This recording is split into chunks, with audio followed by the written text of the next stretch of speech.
y de que soy un pésimo, pero pésimo enemigo para tener. Y de que soy un pésimo, pero pésimo enemigo para tener. Y de que soy un pésimo, pero pésimo enemigo para tener. Y de que soy... Esta declaración la da Daniel Noboa, presidente de la República, en el mes de abril, días antes de la consulta popular del 21. Para esa época, por ejemplo, ya se había dado el ingreso violento, el asalto a la Embajada de México, acá en Quito. Y este es el Daniel Noboa, presidente de la República, el que nos advertía a todos los ecuatorianos que era un pésimo enemigo para tener. Y este anuncio o este discurso de Noboa lo da con un auditorio bastante particular, porque era mientras entregaba becas de tercer nivel como parte del programa Globo Común. Habían jóvenes alrededor de él escuchándole. Pero, digamos, más allá del auditorio, del público que tenía en ese momento Noboa, a través de las redes sociales y de los medios de comunicación que publican estas declaraciones posteriormente, que las da el 15 de abril exactamente, el resto del país y el resto del mundo se enteran, por supuesto, de lo que había dicho Daniel Noboa. El presidente en abril ya nos había advertido de que era un pésimo enemigo para tener. Pero si nos vamos más atrás, creo que muchos estuvimos ya advertidos de lo que era o de lo que representa Daniel Noboa cuando durante la etapa de la campaña y pre-campaña se conoció de una cantidad enorme de procesos judiciales que había planteado, de denuncias en contra de quien fuera su esposa, de la señora Gabriela Goldbaum, que nos dijo que Noboa era capaz de todo. Y la señora Goldbaum no solo que es la ex esposa de Noboa, que a mí no me importa ni me interesa, digamos, sus problemas de intimidades, ¿no? Más allá de lo que es público, de lo que tanto ustedes como nosotros conocemos. Pero es la madre de una de sus hijas, pues. Y la ex esposa ya le advirtió al país que Noboa era capaz de todo. Y como dice en el video Noboa, de que es un pésimo enemigo para tener, es algo que a esta hora lo tiene clarísimo Verónica Abad, más allá de su ex esposa, Verónica Abad, su vicepresidenta, a quien seguramente Noboa la fue a buscar en Cuenca, a golpearle la puerta y decirle, oye Verónica, ¿quieres ser mi candidata a vicepresidenta? Y la otra Cándida inocentemente le dijo, claro Daniel, es la oportunidad de la vida ser candidata a la vicepresidencia contigo. Habrá estado pensando, qué sé yo, habrá estado pensando la señora Abad, ¿no? En ese momento. Lo dijo acá, ¿no? Que ella de alguna manera se arrepiente de esta situación. Abad, Alondra Santiago, periodista, quien además no tiene nada que ver con el ejercicio del gobierno ni nada por el estilo. Una periodista a la que le persiguió hasta el colmo de revocarle la visa y obligarle a salir del país y a cambiar sus hábitos y su forma de vida, su cotidianidad, alterarle su vida, separarle de su madre, de Aleida, que no sé si está ahora mismo escuchándonos, solía escucharnos a diario Aleida. La separó de su madre, Alondra. Alondra también sabe que Noboa es un pésimo enemigo para tener. Y así por el estilo, ¿no? Podemos hablar no solo de la violencia que vemos ahí desde el Ejecutivo y desde el gobierno en contra de las mujeres. Acabo de mencionar 3 nombres: Goldbaum, Abad, Santiago, Gabriela, Verónica y Alondra.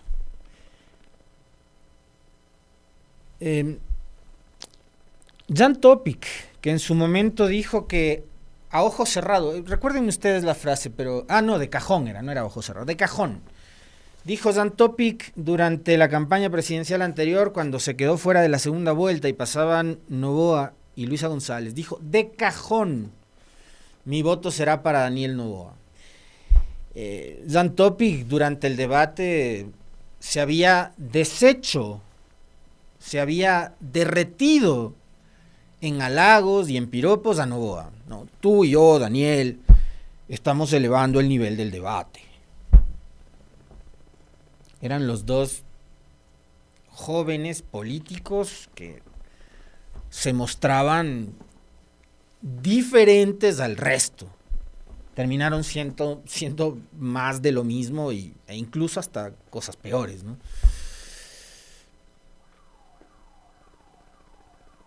Topic también sabe que Daniel Noboa es un pésimo enemigo para tener, a pesar de que él, como digo, se deshizo en halagos para Noboa. Y dijo que de cajón iba a votar por él y que lo iba a apoyar. Y de hecho lo apoyó, ¿no? Hoy Topic sabe que Noboa es un pésimo enemigo para tener.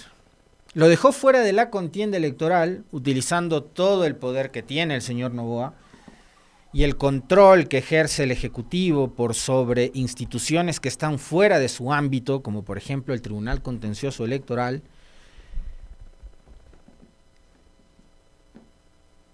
Y no solo se quedó ahí, pues porque contra Topic fue contra él y contra la empresa de su familia, ¿no? Por eso ustedes hace algunos días le escucharon en este espacio a Tomislav Topic, al padre de Jan, que además dijo no estar de acuerdo con la carrera política que ha emprendido su hijo. Yo tampoco estaría de acuerdo como padre si es que pone en riesgo mis negocios. Por también un capricho, ¿no? De meterse en política, pudiendo tener una vida tranquila con el negocio. Pero finalmente eso queda a decisión personal de cada uno. Topic, si quiere, puede ser candidato a presidente las veces que él quiera, asambleísta, meterse en política, lanzarse en parapente, andar en moto, en carro, en lancha, en jet ski, en lo que quiera. Él puede hacer con su vida lo que le dé la gana. Eso a mí no me importa, ni tengo por qué meterme. La cosa es que Jan Topic también, a pesar de que se deshizo en halagos para Noboa, sabe que Noboa es un pésimo enemigo. ¿Pueden repetir el video, por favor? Que ya me olvidé cuáles fueron las frases y las líneas de Noboa el 15 de octubre. ¿Pueden repetir? Para hacer memoria. Y de que soy un pésimo, pero pésimo enemigo para tener. Y de que soy pésimo, pero pésimo enemigo para tener. De aquí en adelante, yo les propongo recordar esta frase todos los días. Todos los días. No olvidarnos de esta frase. Porque no es cualquier cosa. El que se está declarando como un pésimo enemigo para tener es nada más y nada menos que el primer mandatario, es el presidente de la República.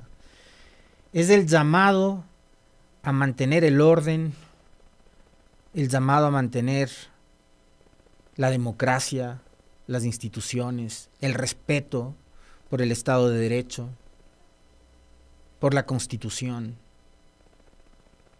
La Constitución que, por ejemplo, en el caso de Verónica Abad, el gobierno la ha utilizado como papel higiénico, como pañito húmedo ha utilizado la Constitución el gobierno de Daniel Noboa para deshacerse de la señora Verónica Abad, así como para otras cosas también ha utilizado, por ejemplo, el derecho internacional, que en este gobierno no ha servido para nada, porque el momento en que asaltaron la sede diplomática de un país hermano, de un país amigo como lo es México, está demostrado de que el presidente Noboa está dispuesto a todo para satisfacer sus intereses, sus objetivos y probablemente también sus caprichos. Y lo de la embajada no es tan distinto de lo que pasa, por ejemplo, alrededor de la crisis energética y las decisiones poco técnicas, más políticas, pero todavía más personalistas que ha tomado el gobierno y que hoy nos tienen todavía sufriendo de apagones. En un país en el que, por cierto, si ustedes abren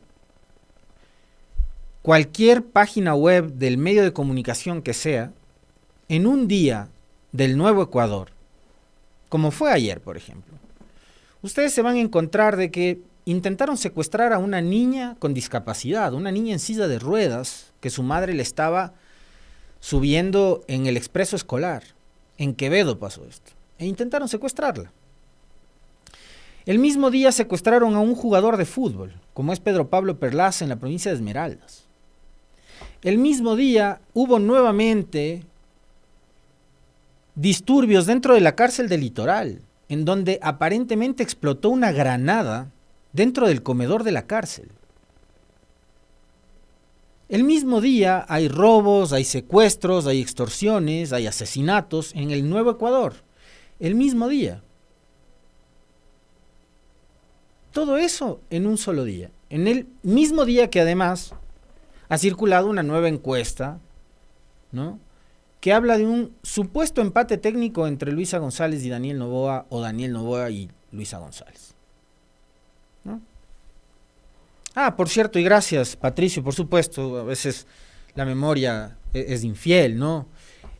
Aquiles Álvarez también es otro de los que ha recibido la descarga del odio y la persecución por parte del gobierno y del señor Noboa, todo por odio y por broncas políticas, ¿no?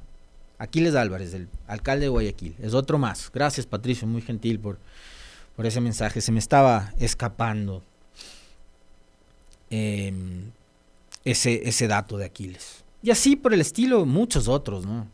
Estos son probablemente los casos más sonados, los más conocidos, los más mediáticos. Hay uno nuevo, que es nada más y nada menos que el de la ex ministra de Electricidad, la señora Andrea Arrobo. Andrea Arrobo publica ayer una carta dirigida al país que a esta hora estamos todos los ecuatorianos en la obligación de leerla y de reflexionar sobre esta carta y lo que dice en esa carta. Y voy con ustedes en este momento a darme la molestia y a darles a provocarles también a ustedes la molestia de aguantarme la lectura de toda la carta, porque en esta carta, bastante extensa, que ustedes están viendo en pantalla, no hay desperdicio. Cada párrafo, cada frase, cada palabra tiene que ser profundamente analizada y tiene que provocar en el pueblo ecuatoriano una enorme reflexión, una sesuda reflexión, porque estamos entrando a una etapa electoral importantísima, quizás, y esto lo hemos venido diciendo desde el 2021, quizás la elección más importante de la historia del país, así como fue la del 2021, así como fue la del 2023, será esta, la más importante porque es la que vamos a vivir los ecuatorianos, y sobre esta carta tenemos que reflexionar todos. Quizás la gran mayoría de las personas que nos escuchan a diario a nosotros no necesiten ni siquiera leer esta carta o entender lo que nos dice Andrea Arrobo en esta carta para saber qué tipo de decisión deben tomar en las urnas el próximo 9 de febrero. Pero quienes hasta ayer o hasta hoy, que no han leído la carta, pensaban todavía confiarle su confianza y su voto a Daniel Noboa, la única invitación que les voy a hacer, yo no les voy a decir por quién tienen que votar, por supuesto, no. Lo único que les voy a pedir es lean la carta de Arrobo. Lean la carta de Arrobo y hagan memoria. Hagan memoria de lo que ha sucedido con Alondra, hagan memoria de lo que ha sucedido con Verónica Abad, hagan memoria de lo que ha sucedido con Jan Topic, hagan memoria de todo lo que ha pasado durante este año que ha sido un año de profundo dolor, de sufrimiento y de crisis para el país. En manos del presidente Noboa. Sobre el juicio político en mi contra que se llevará a cabo este miércoles en la Asamblea Nacional, a continuación expongo mis argumentos. De entrada les digo, la señora Arrobo no se va a presentar ante la Asamblea Nacional. Carta al país, a la ciudadanía ecuatoriana. Quisiera dirigirme al Pleno de la Asamblea Nacional y pararme frente a los 137 asambleístas para contarles la verdad, pero no puedo hacerlo. No es la falta de argumentos lo que me detiene, sino el temor a represalias devastadoras. Si le enseño al país los chats entre el presidente de la República y yo, en los que le informo de la crisis energética, si les pruebo cómo insistí en hacerlo público para que la ciudadanía esté preparada y poder controlar los racionamientos, si la ciudadanía se da cuenta de que me prohibieron hablar y hasta me cancelaron la rueda de prensa que preparé, entonces mi vida, dice Arrobo, y la de mi familia habrá acabado. Jamás oculté información, de hecho la entregué toda, pero una crisis hídrica no era rentable para la consulta popular de abril de este año y me callaron. Por eso guardé todas las pruebas para defenderme judicialmente. Pero desenmascarar las mentiras, el acoso y la persecución política de la que soy víctima, para los que se hace uso de canales oficiales, como el video publicado por el secretario de Integridad, significará para mi hijo pequeño y para mí mucho más de lo que ustedes puedan imaginar. Exponer públicamente la verdad significaría mi inmediata detención por parte de la policía, que hoy no responde a la ley. Dios mío. Tengamos listo el video de Neira, por cierto, Meli. Creo que te pasé ayer ese link. Tengámoslo listo para despuesito. Defenderme con pruebas en la asamblea significaría que la fiscalía, que mantiene una estrecha e inseparable relación con el Poder Ejecutivo, como venganza, me acuse sin pruebas. Y si bien a eso le temo, sé que al final saldré libre y con la frente en alto, pero solo luego de haber dejado sin madre, quién sabe por cuánto tiempo o por cuántos años, a un niño. Ya drones han sobrevolado mi casa, ya patrulleros han acosado a mi familia y a mí, ya uniformados han intentado entrar a la casa de mi abuela, ya han usado todos los métodos para destrozarme y evitar que le enseñe al país la verdad. Y lo lograron. Pudiendo humillar públicamente al régimen, decido no hacerlo en el marco del juicio político.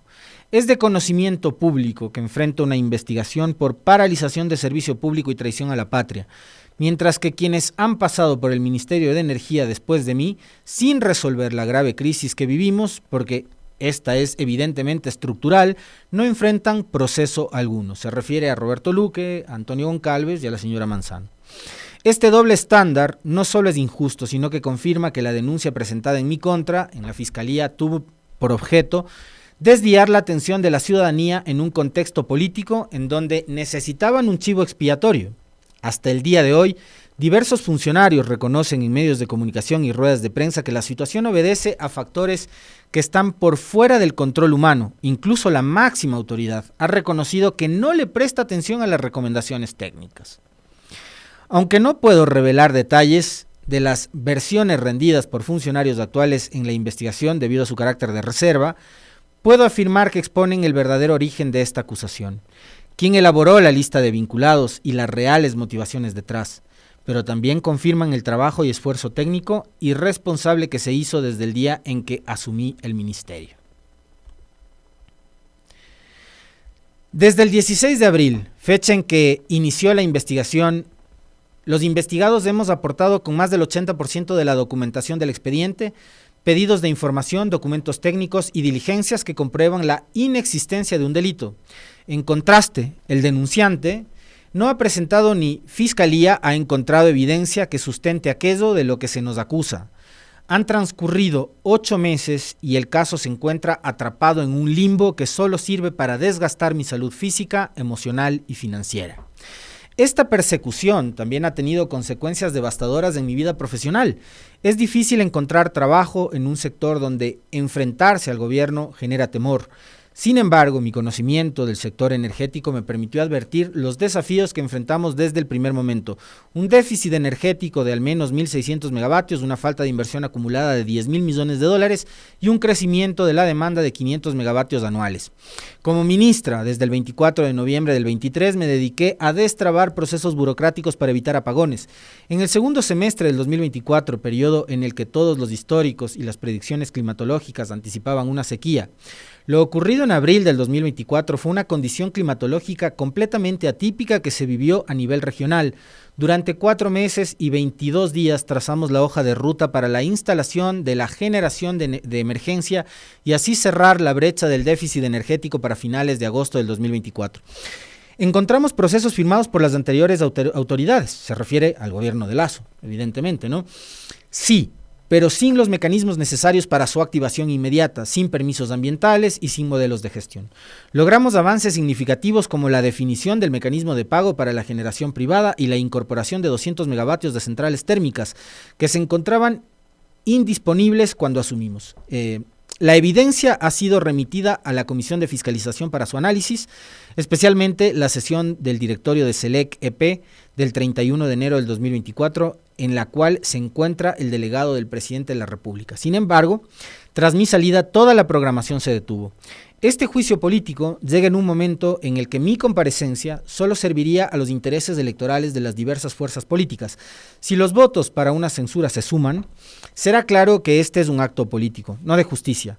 Pero yo no puedo convertirme en una pieza más de este juego. No arriesgaré mi vida, mi libertad y la seguridad de mi familia para satisfacer intereses ajenos a las verdaderas necesidades del país.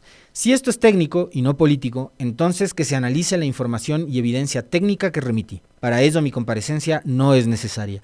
Si pese a todos los argumentos técnicos me censuran, adelante, háganlo con confianza, que el peor error de mi vida fue tomar la decisión de servir a mi país desde la función pública, función a la que jamás regresaré, pues hoy comprendí que un país que cede al autoritarismo es un país sin retorno.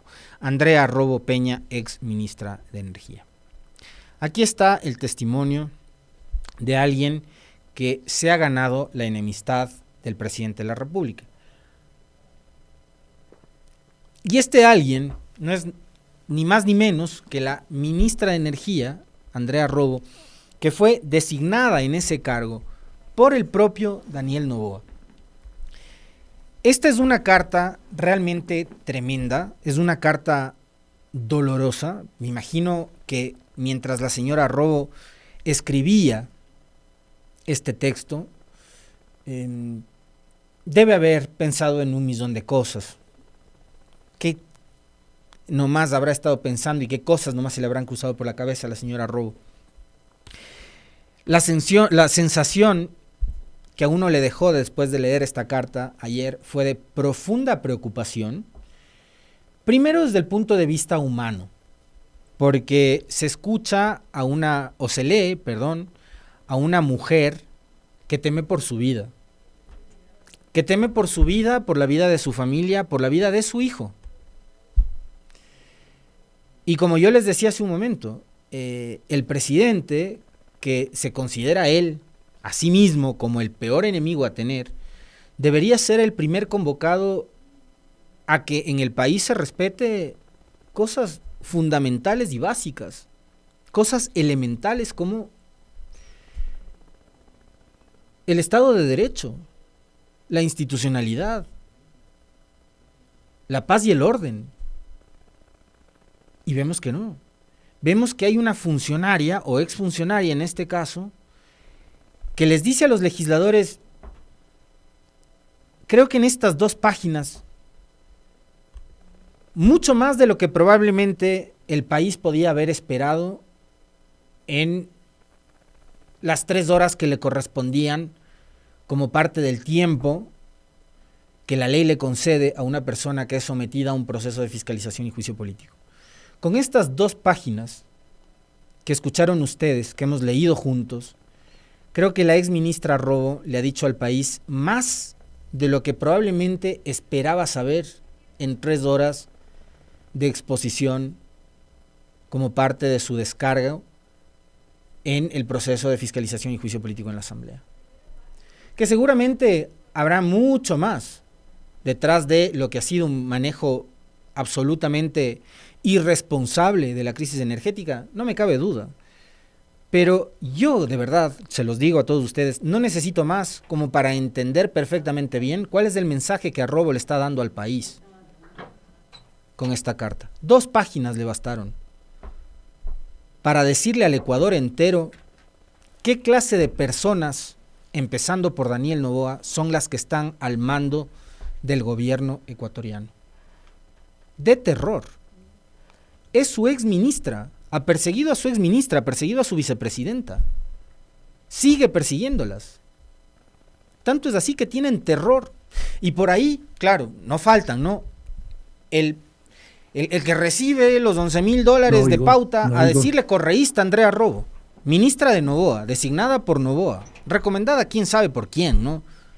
Pero ministra del gobierno Noboa, a etiquetarle como correísta, porque además cuando ya se te acaban los argumentos en este país, la típica es decirle correísta, ¿no? Entonces, Carlos Vera, típica correísta, alarde y lo que sea que diga este hombre.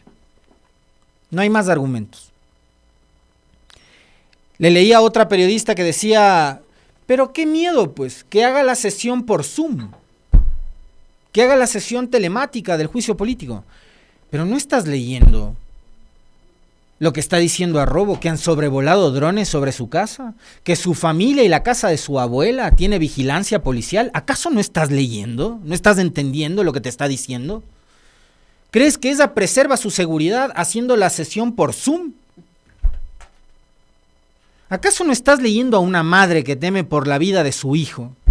¿Acaso no estás leyendo a una señora, a una mujer, a una exfuncionaria, a un ser humano que te está diciendo que en este país la fiscalía actúa por odio, por revancha y por venganza en complicidad con el Ejecutivo?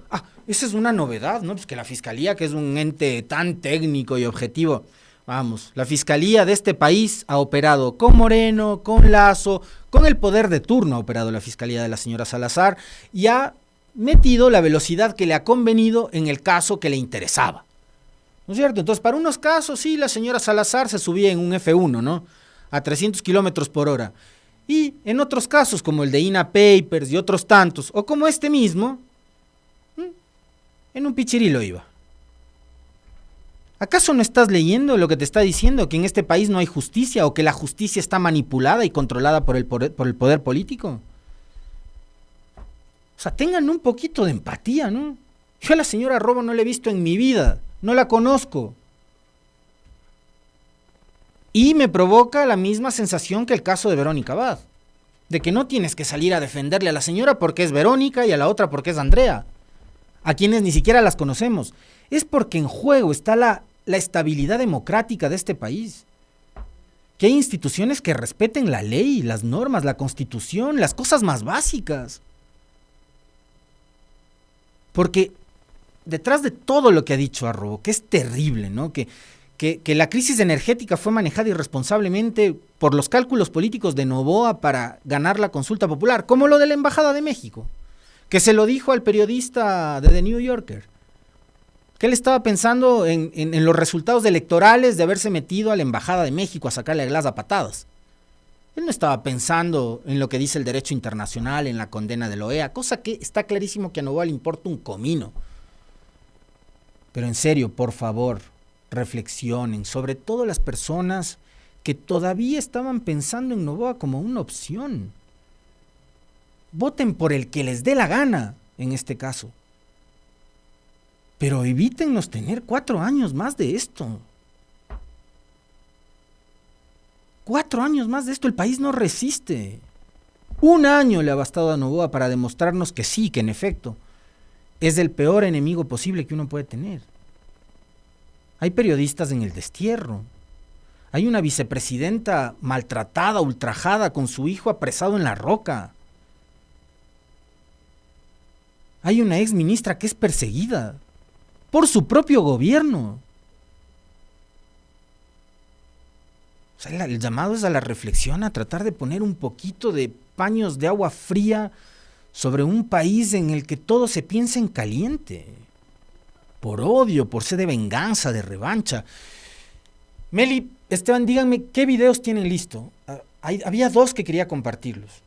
El que hace referencia a Robo de la participación de este secretario de no sé qué vaina de la transparencia que es Neira, y el otro del medio de comunicación La Defensa, porque la señora Robo habla de unos chats con Noboa. Pongamos el de los chats, porque ella dice, si es que el país supiera lo que contiene. Esos chats ya son públicos, y los publicó el medio de comunicación digital La Defensa, en una investigación que hizo la colega Blanca Moncada. Le escribe nuevamente al presidente de la República y le dice que podía salir con un boletín de prensa. La Defensa accedió a esos mensajes. Todavía no sabemos si llueve. No voy a perder la consulta por mala planificación, le dice el presidente. La consulta popular, con referendo, tenía lugar el siguiente domingo, exactamente el 21 de abril. Andrea le dice que tiene que enviar el boletín para que el silencio no lo golpee en esa contienda electoral. Él responde, quiero ver otras opciones. Pero no había otras opciones. No tenía que ser una lluvia, tenía que ser un aguacero torrencial de días para paliar esa crisis de sequía. Esos son los chats. Debe haber más, por supuesto que debe haber más, pues. Esta es solo una muestra, pero está clarísimo que en esos chats a los que ha accedido el medio de comunicación La Defensa, la línea del presidente Noboa y las órdenes del presidente Noboa no iban por seguir las recomendaciones que hacía el personal técnico del Ministerio de Electricidad, de SENACE, de SELEC. No, iba porque no podías dejarle al país sin luz y correr el riesgo de perder la consulta popular. Que a la larga es una consulta popular que al país no le ha servido para nada. Y que significó una derrota importantísima para los grupos de poder y las élites económicas que respaldan a Noboa, que estaban más interesadas en los tratados bilaterales de inversión y en el trabajo por horas. En eso estaban preocupados los empresarios que apoyan a Noboa. No estaban preocupados en lo de la extradición, que no ha servido para nada, que no sirve para nada, ni en las otras preguntas que tampoco han servido para nada. Ganó la consulta. Era finalmente una gran encuesta pagada con fondos públicos. 60, 70 millones de dólares. Con plata de ustedes, con plata de nosotros, que no ha servido para nada en este país. Y el presidente estaba pensando más en esa clave, en clave política, en sostener la popularidad, en usar la consulta popular como una suerte de termómetro para lo que podrían ser las elecciones presidenciales que ya vienen ahora en febrero. La pregunta es, a esta hora, a propósito de las encuestas que han circulado entre la de ayer y las anteriores, ¿no?, que le dan a Noboa todavía un 30 y pico de intención de voto. ¿Cómo es posible, ¿no?, que un tipo así tenga tal cantidad de apoyo? ¿Qué más se necesita? Esa es mi pregunta. ¿Qué más se necesita?